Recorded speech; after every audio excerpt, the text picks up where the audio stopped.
Et voilà, c'est avec un réel plaisir que je vous retrouve encore une fois dans ces nouveaux numéros du magazine Tech Echo, un magazine qui vous ouvre grandement les portes partout dans le monde entier en ce qui concerne les dernières tendances technologiques partout ailleurs.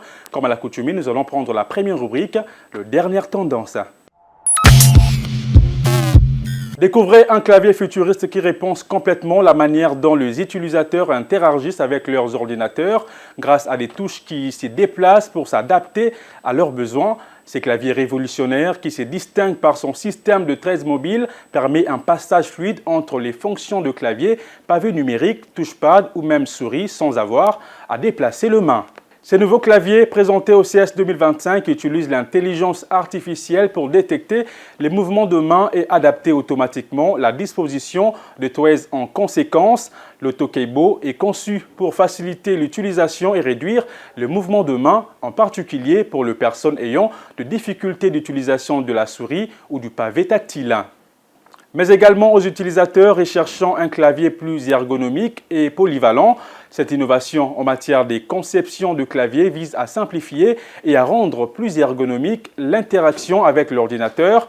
Avec son design intelligent, il promet de faciliter la transition entre la frappe de texte, les calculs et la navigation tactile, tout en limitant les efforts physiques.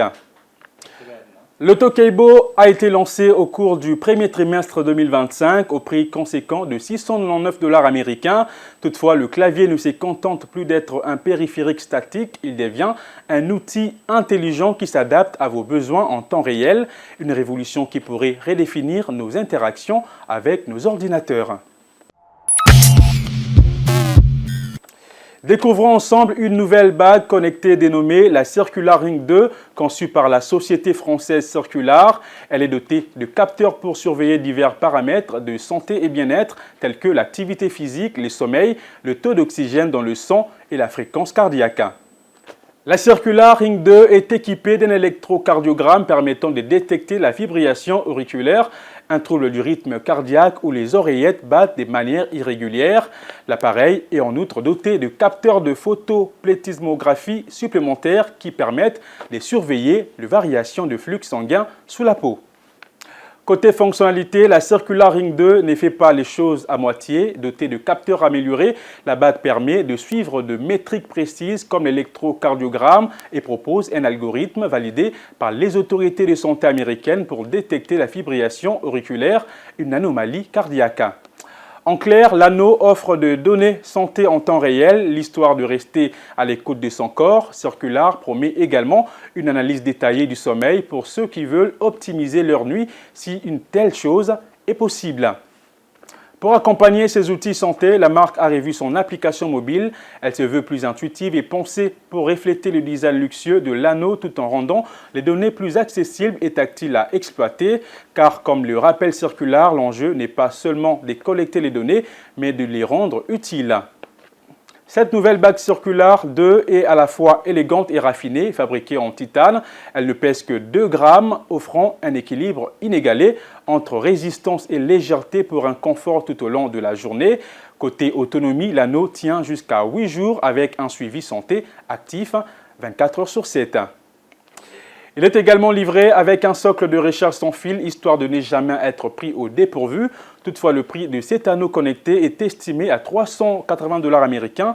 Le produit est plus cher que certains concurrents comme Ultra Human Ring Air qui se vend à 349 $ américains ou le Ring-Con Smart Ring Gen 2 qui se vend à 299 $ américains. Circular avait prévu une campagne de financement participatif en janvier dernier avec sa sortie officielle qui a eu lieu en février ou en mars 2025. C'est tout pour la rubrique Le Dernière Tendance, chers téléspectateurs. Prenons à présent la rubrique Le Zoom.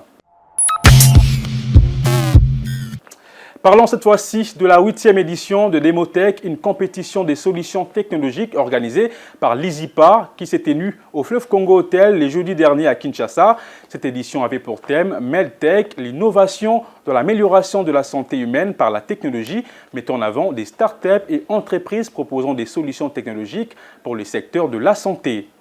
L'événement a permis aux étudiants compétiteurs de présenter leurs projets, réalisations et les savoir-faire de la RDC dans les technologies de l'information avec des cas d'utilisation pertinents au service de la santé. Suivez. La 8e édition de Démotech qui a eu lieu au Fleuve Congo Hotel à Kinshasa le jeudi 29 mai 2025 s'est apaisantie sur l'utilisation de la technologie pour améliorer la santé humaine.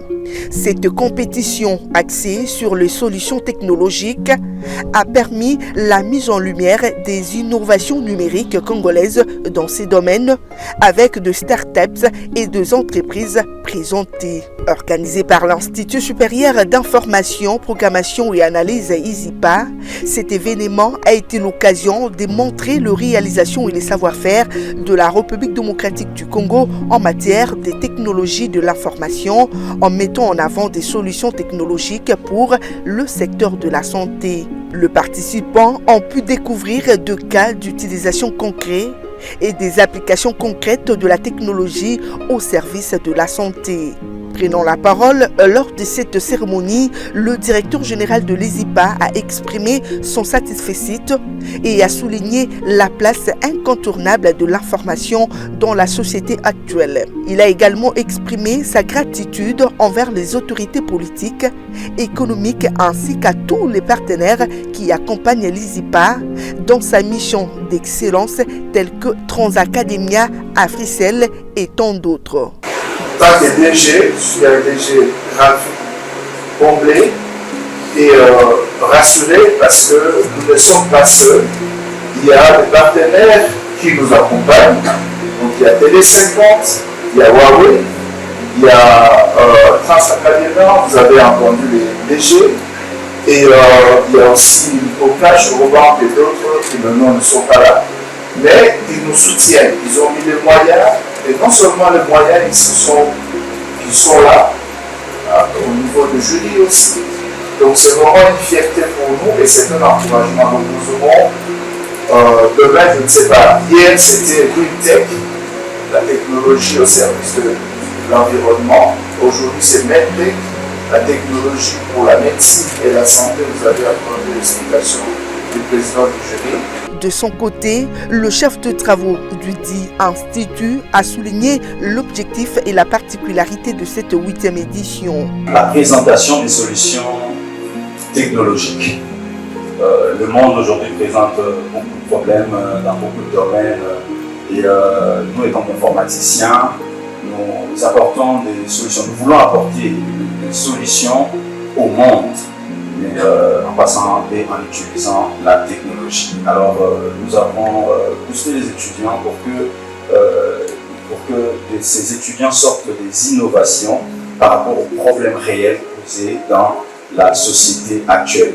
Démotech a commencé depuis 2015 à l'ISIPA.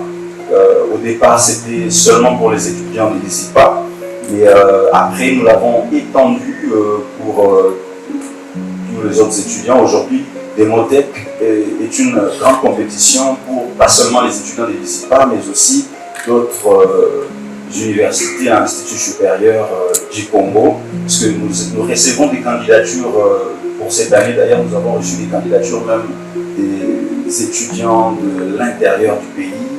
Et donc, au départ, on avait 27 candidats. C'était vraiment très intéressant pour toutes les universités. Donc, aujourd'hui, nous sommes à la 8e édition. Je vais faire court.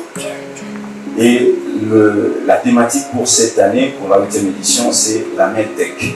Il s'agit ici de proposer des solutions par rapport à la médecine, des solutions technologiques, donc appeler la technologie au secours de la médecine. Et c'est donc ça, les différentes démonstrations que vous allez suivre tout à l'heure. Plusieurs groupes d'étudiants sélectionnés pour cette compétition ont défilé tour à tour pour présenter leurs projets devant les membres du jury et l'assistance. 40% des Congolais vivent avec des maladies sans s'en rendre compte. Ils ressentent rien de grave au débit et quand ils se rendent à l'hôpital, il est souvent trop tard. Personnellement, j'ai eu à vivre ça chez un ami. Elle ne ressentait rien et quand elle est partie à l'hôpital, du coup elle n'avait plus de sang. Alors ces gilets connectés veniront rompre ces silences dangereux en utilisant une surveillance continue et un suivi médical immédiat avec son système de détection automatique des anomalies de l'EDB.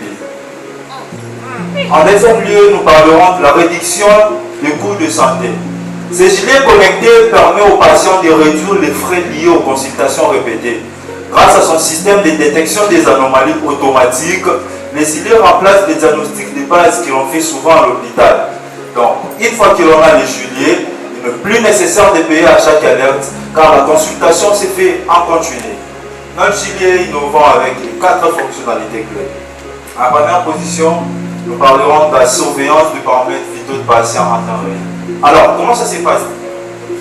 Déjà, le principe de ces projets repose sur l'utilisation des capteurs biomédicaux capables de mesurer en continu plusieurs indicateurs de santé essentiels, tels que la fréquence cardiaque, le taux d'oxygène dans le corps, les battements du cœur, ainsi que la température corporelle. En deuxième position, nous parlerons de la système de géolocalisation automatique. Les gilets intègrent également un système de géolocalisation que nous appelons GPS, ce qui est extrêmement crucial pour un suivi en temps réel de la position géographique du patient. Mais cette fonctionnalité est aussi essentielle dans plusieurs cas. Premièrement, dans le cas de l'intervention rapide, en cas d'urgence médicale. Et après ça, nous parlerons du recueillement des informations médicales via une application mobile. Déjà, après avoir localisé le paramètre vitaux du patient et consulté et localisé après avoir consulté le paramètre vitaux du patient et localisé la position géographique du patient, toutes les données recueillies par les gilets sont collectées en permanence et analysées par un microcontrôleur intégré, garantissant une évaluation instantanée de l'état de santé du patient. Et elles sont transmises d'une manière automatique et sécurisée via une application mobile dédiée permettant au médecin de suivre à distance l'état de santé du patient. Et à la fin, nous parlerons du système de protection thermique intelligent qui est l'une des innovations majeures de notre gilet. NeoCare, c'est une structure que nous avons pu créer. C'est une jeune structure. En la créant, nous avions eu le souci de nous occuper premièrement des prématurés. Parce que les enfants, c'est l'avenir de demain. Parce que d'ici 50 ans, certains d'entre nous ne seront pas dans ces lieux. Parce que quand on s'occupe des enfants, nous pouvons nous occuper de l'avenir de demain. Dans ce cadre-là, nous avions pu implémenter une couveuse. Et cette couveuse nous permet de garder un environnement stable pour le bébé. Parce que le bébé, quand il est prématuré, il a le problème de température. Donc, la couveuse nous permet premièrement de réguler sa température.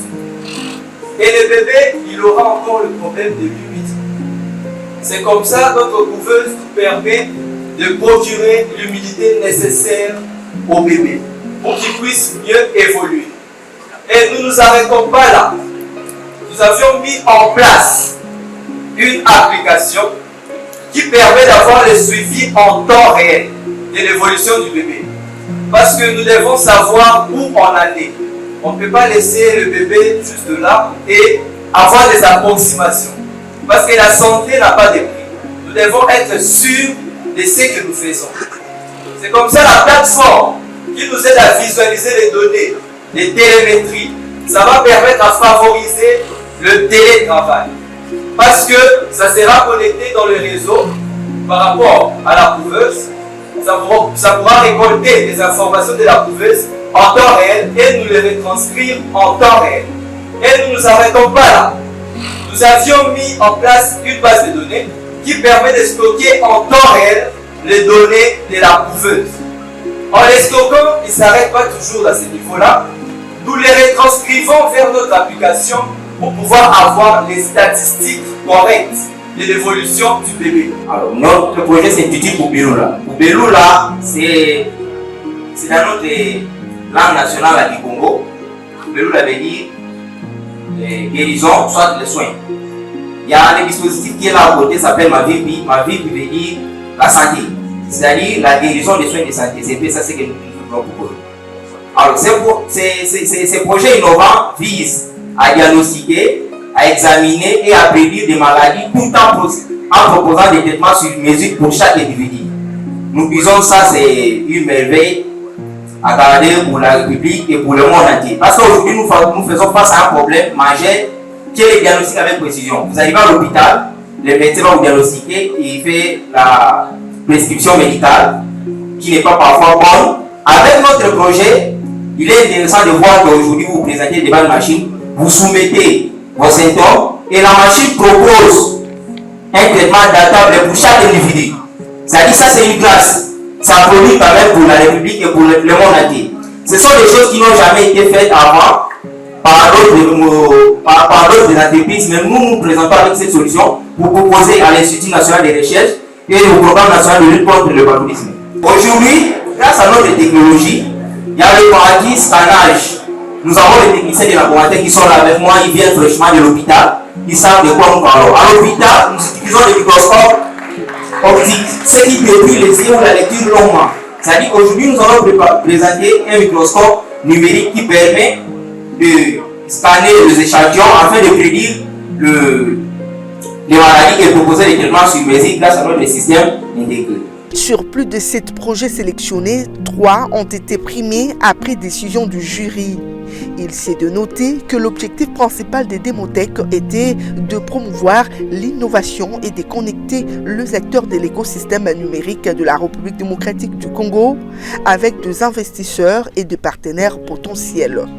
Cette 8e édition des démothèques a une fois de plus confirmé le rôle de l'ISIPA en tant que vitrine technologique pour la jeunesse congolaise et des tremplins vers l'entrepreneuriat numérique indispensable à l'essor du pays.